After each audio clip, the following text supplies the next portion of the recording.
Welcome back to this, already the final segment of today's Price of Business, and I am your host, Kevin Price, talking to you about you and your business. Wrapping up again with some more of some of the finest music out there in theater. And again, my producer is, remembering the great work of the composer. James Horner. Yeah, his passing, tragic passing. Yep, and this is just one of those scenes in film that I fondly remember. It gave me goosebumps in the theaters when I saw, the Enterprise, and it's at dock, and it's in its moorings, and it's they're getting ready to leave to go into space, to go, on another mission. And urgently go, because, in fact, Kirk took over because he happened to be there doing an inspection when this situation arose. That's right. He had given it over, but in this case, no, that was actually the first one. That was in the first film. That was the Romulan problem. That was the Klingon problem. Yeah. But in this one, I'm getting confused. They don't know what they're getting themselves into. They're going to check on a ship that has gone missing, the Reliant. Yeah. And they're going to go check on Dr. Marcus at the space station that has also kind of just stopped communicating. And so they're leaving the dock, and it's such a wonderful, just rousing bit of music. So this is from Khan. This is Wrath of Khan. This is the first film that James Horner ever scored, and you can see he was a brilliant choice. He took over for Jerry Goldsmith, who had done the first film, and I would say this is even a better score. Yeah, no question. But it's romantic. It's got everything that a Star Trek fan would want.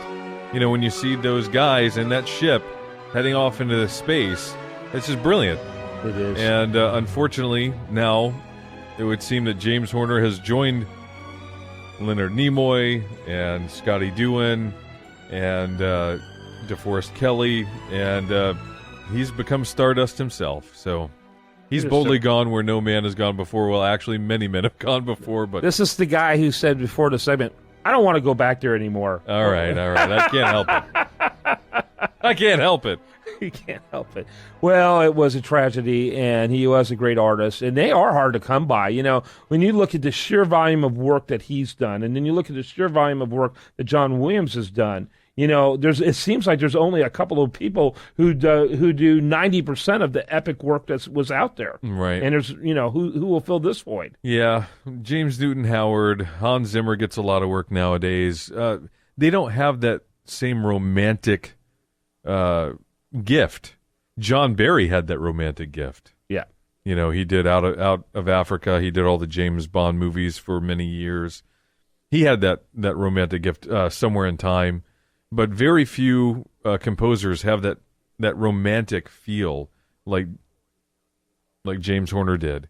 Anyway. In Wrath of Khan, what's her name? The actress. It was her first major picture. She played. Oh yeah, absolutely. Savick. She played Savick. Savick. Savick, rather. Yeah, Christy Alley. Yeah. That was her first. That's interesting. How do you go from 19? Let's see. I just got to IMDb. How did you go from handmaiden in a TV series called Quark in 1978 in an uncredited role, right, to your next role as Savick in The Wrath of Khan? And she stole the show for a lot of people, too. She was awesome in that. A lot of people just were blown away. That was a great role for her. Incredibly attractive, beauty, who played an incredibly smart character, and I thought she did a very credible job. Right, and having to share screen time with the likes of the Star Trek cast, who are beloved anyway, and Ricardo Montalban playing Khan, who is just brilliant.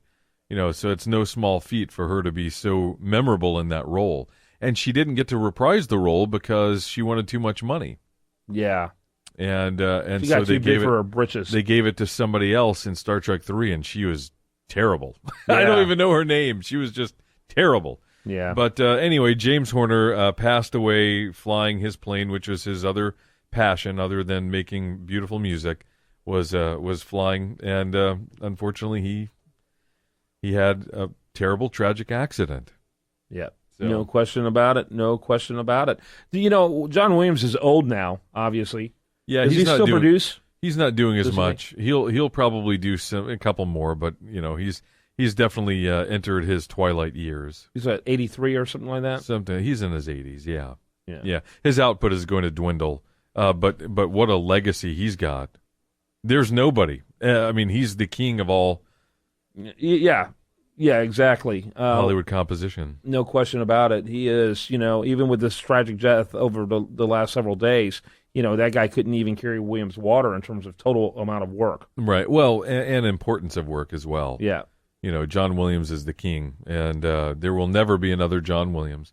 But James Horner, a very, very bright, apparently a very nice man, too, which makes it all the sadder.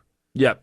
And still with plenty of years left. 66, yeah, plenty of years left. And so. Well, thanks for letting me play that music and share the story. I appreciate it. Yeah, according to this, he was 62. Oh, 62? Even younger. Oh, I thought he was 66. Wow, that's even worse. Even younger. Wow. Yeah, he didn't even reach the 63.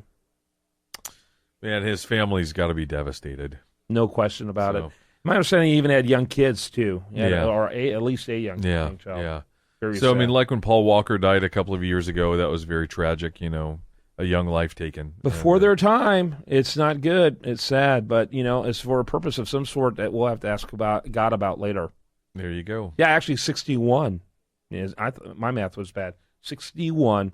All right. Well, that kind of wraps up what we did for today. It was a great day, great show, lots of different topics, and a lot of fun because, frankly, because you were a part of it, the listener, and I appreciate that. And I do want to remind you the best content here does show up over there at usdatareview.com.